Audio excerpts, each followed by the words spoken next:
All right, so in the last lesson, we created the start of our beautiful personal website, and we're modeling off John Kleinberg's homepage. So the next step that we want to achieve is this. How do we put in a bullet list into our website so that we can list maybe the books and courses that we're teaching, in my case, or it could be your education background, which schools you attended, what degrees you attained, what courses you've completed, etc. So that's the next challenge. If you want, you can pause the video here and try to work it out yourself using MDN and Google search. Alternatively, you can follow along with me and we're going to go through the same process. So we're looking for a bullet list, maybe, and it's going to be in HTML. That's the language we want to write it in. And I'm going to use MDN as my documentation source. So if you hit enter, you can see that the first one that comes up is the UL element, and that's exactly what we want. So UL stands for unordered list. So essentially a bullet point list. Now, ordered list would be something that has, A, B, C, or 1, 2, 3.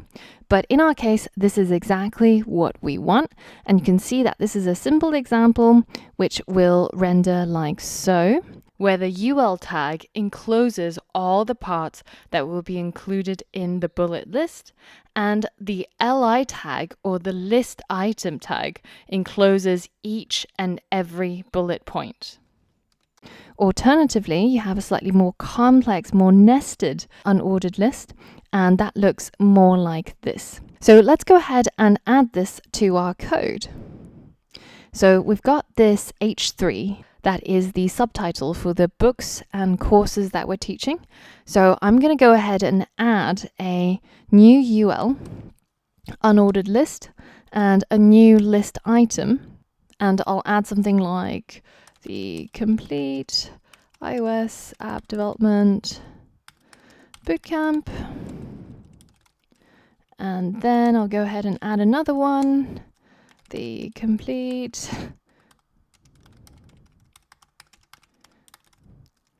and if we again hit save and check it out, you can see that they are there as an unordered list or as bullet points.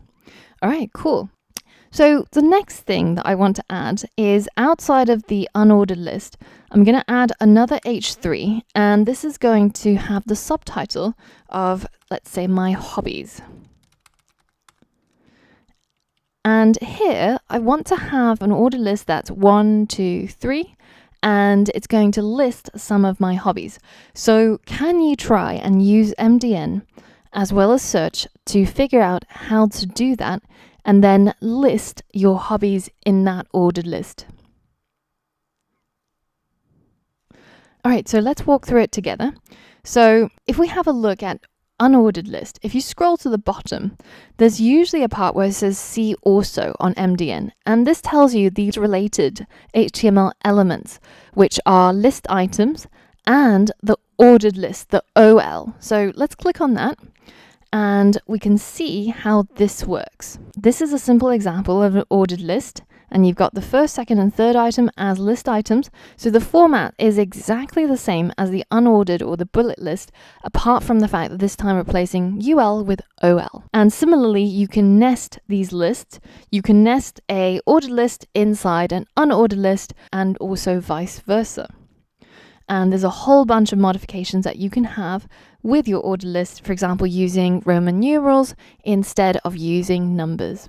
And let's go ahead and put it into practice on our website. So I'm going to list a whole bunch of hobbies under a ordered list.